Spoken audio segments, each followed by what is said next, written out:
जय हिंद दोस्तों, आपका स्वागत है हमारे YouTube channel note trick study पर। दोस्तों, जैसा कि आप लोगों को पता चल गया होगा कि आज हम पढ़ाने वाले हैं डीआई। डीआई का ये भाग 2 है, इससे पहले एक भाग पढ़ा चुके हैं। अब डीआई होता क्या है? तो डीआई में जो है डाटा इंटरप्रिटेशन डीआई का फुल फॉर्म है। इसमें क्या होता है, ग्राफ दे देते हैं या पाई चार्ट दे देते हैं, उससे रिलेटेड कुछ प्रश्न आते हैं, उनको हल करना होता है। तो ये ज़रूरी कहाँ पर है? तो जैसा कि आप लोग देख चुके होंगे, यूपी ट्रिपल एससी टेट 2026 में इसके कुल 20 प्रश्न आते हैं और ये महत्वपूर्ण प्रश्न होते हैं। ये अगर हम लोग हल कर लेते हैं या आप लोग हल कर लेते हैं, तो पेट में स्कोर हमारा अच्छा हो जाता है। बाकी सरल होते हैं, ये थोड़ा कठिन होता है, मगर इसको सीख लेंगे तो बहुत ही आसानी से आप कर पाएँगे। तो आज आपको हम बहुत ही सरल और आसान भाषा में सिखाने की कोशिश करेंगे। तो चलिए देरी न करते हुए अपने पहले प्रश्न की ओर बढ़ते हैं। तो ये हमारा पहला प्रश्न है। दोस्तों, प्रश्न को हल करने से पहले क्या करना है हमें? इस ग्राफ को समझना है। अगर आप इस ग्राफ को समझ गए, तो क्या होगा कि सारे के सारे प्रश्न क्या हो जाएँगे, बहुत ही आसान लगने लगेंगे। तो सबसे पहले हम क्या करेंगे, इस हम ग्राफ को समझेंगे। ग्राफ हमारा कह क्या रहा है, इस बात को सबसे पहले हम समझेंगे। तो निम्नलिखित रेखीय ग्राफ में 1995 से 2000 की अवधि में किसी कंपनी द्वारा आयात की मात्रा से उस कंपनी से निर्यात की मात्रा का अनुपात दर्शाता है। दोस्तों, सबसे पहले क्या दिया गया है? आयात। तो यहाँ पर जो लिखा होगा वो हमें आयात दिया गया है। फिर निर्यात की मात्रा का अनुपात दर्शाया गया है। वर्षों में कंपनी द्वारा आयात मूल्य से निर्यात मूल्य का अनुपात दिया गया है। दोस्तों, इसमें दिख रहा होगा कि हमें आयात और निर्यात का अनुपात दिया गया, मगर इसमें संख्याएं सिर्फ ऐसे ही लिखी हुई है। तो यही बात आपको समझनी है। यही बात अगर आप समझ गए तो क्या होगा, सभी के सभी प्रश्न बहुत ही आसान से समझ सकते हैं। तो इसको हम समझाएंगे कैसे? देखिए, किसी भी संख्या के नीचे क्या होता है? एक होता है हमारा। अब दशमलव यहाँ लगा है, दशमलव के बाद कितनी? तो जितनी संख्या होंगी उतने जीरो बढ़ा देंगे ऐसे। अब इसका मतलब क्या हो गया? जो दशमलव 65, अब देखिए दशमलव का काम खत्म हो गया, क्योंकि हमने यहाँ पर 100 लिख दिया। अब दशमलव का काम खत्म हो गया, तो ऊपर वाला हमारा क्या हो जाएगा? ये हमारा हो जाता है आयात, आयात। और नीचे वाला क्या हो जाएगा? ये हो जाएगा हमारा निर्यात। क्या हो जाएगा? निर्यात। अब दोस्तों समझ सकते हैं कि जो 65 है वो आयात का अनुपात है और जो 100 है वो हमारा निर्यात का अनुपात है। इसी प्रकार सब में देखेंगे तो ऊपर हमारा क्या हो जाएगा? आयात हो जाएगा और 1 लगाएंगे, दशमलव के बाद जितनी संख्याएं हैं उतने जीरो बढ़ाएंगे। इसमें देखिए हमारा क्या है? 85 आयात है, 85 आयात है और 100 क्या है? ये निर्यात हो गया। तो हमारा क्या है? निर्यात हो गया। इसी प्रकार सब में क्या है? नीचे 100 लिखेंगे, वो हमारा आयात हो जाएगा। ऊपर वाली संख्या क्या है? आयात का अनुपात दिया हुआ है, नीचे वाली संख्या हमारी निर्यात का अनुपात दिया गया है। अब हम समझ गए। अब क्या करेंगे? हम पहला प्रश्न हल करेंगे। तो दिए गए वर्षों में से कितने वर्षों में आयात निर्यात से कम है? दोस्तों, क्या है? निर्यात से कम है क्या? आयात। दोस्तों, आयात क्या कौन-कौन सा है? तो बताए हैं, ऊपर वाली संख्या आयात है। अब देखिए यहाँ पर 65 है, यहाँ पर 100 है, तो आयात ऊपर है, तो ऊपर किसमें कम है? 65 भाई कम है 100 से, तो एक हमारा ये वाला हो गया 1995 में। फिर दूसरा देखेंगे 96 का, तो इसमें 85 है, नीचे 100 है, तो ये भी कम है, तो ये एक हमारा ये भी हो जाएगा। तो ये हमारा 1995 वाला हो गया, 1996 वाला हो गया। अब देखिए 97 में क्या है? इसमें भी भाई 100 हो जाएँगे, क्योंकि दशमलव के बाद 2 संख्या दिया है। तो ऊपर वाला क्या है? आयात। आयात हमारा क्या है? कम है। किससे कम है? तो निर्यात से कम है। तो आयात हमारा निर्यात से कम है, यहाँ भी कम है, तो 1997 वाला भी हो जाएगा। देखिए 98 में क्या है? यहाँ पर अगर दशमलव करेंगे 1 और दशमलव के बाद में 2 जीरो बढ़ा देंगे, तो देखिए नीचे 100 हो गया, ऊपर क्या हो जाएगा? दशमलव यहाँ पर हट जाएगा, तो 125 हो जाएगा। यहाँ निर्यात ज़्यादा है, आयात ज़्यादा है और निर्यात कम है, मगर यहाँ निर्यात ज़्यादा है, आयात कम है।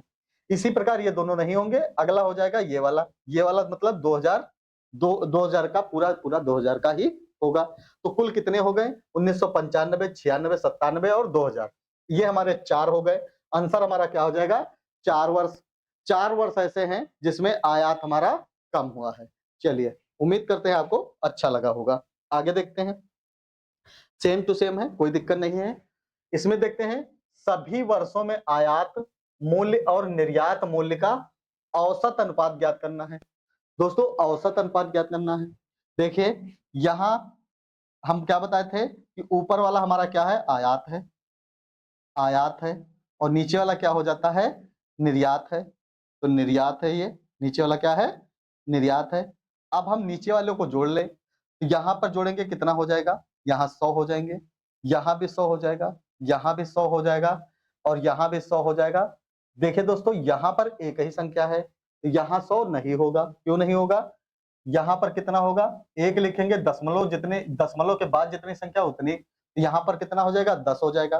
तो 100 यहाँ का हो गया, 100 200 हो गया, 300 400, और ये 410 हो गया। 410 के बाद यहाँ पर 410 के बाद 510 हो गया। यहाँ पर दो संख्या है तो 610 हो गया। दोस्तों अब कहने का मतलब ये है कि निर्यात हमारा कितना है, निर्यात कितना है, निर्यात 610 है। कितना, 610 है। अब इसका औसत निकालना हो, औसत निकालना हो तो क्या करेंगे, 7 से भाग कर देंगे, क्योंकि वर्षों की संख्या हमारी कितनी है, 7 है, तो हमारा औसत निकल कर आएगा। अभी हम आयात देखेंगे कितना है। आयात को जोड़ें तो 5 5 10, 10 5 15, 15 5 20, 20 5 95, 20 5 25 और 5 30। 30 का 0 हो जाता है, 30 का 0 हो जाता है। हासिल कितने आए, 3 आए। फिर जोड़ेंगे 6 3 9, 9 और 8 17, 17 3 20, 20 यहाँ पर 2 22 हो गया, 22 और 4 26 हो गया, 26 और 5 35 हो गया, 35 5 40 हो गया, 40 का 0 आ जाएगा। हासिल कितने आए, 4, 4 और ये 5, ये 6, ये 7, यहाँ कितना आ गया, 7। भाई दशमलव, दो संख्या के बाद दशमलव लगा है, यहाँ दशमलव लगा देंगे तो यहाँ कितना आंसर आ जाएगा, सिर्फ 7 आ जाएगा।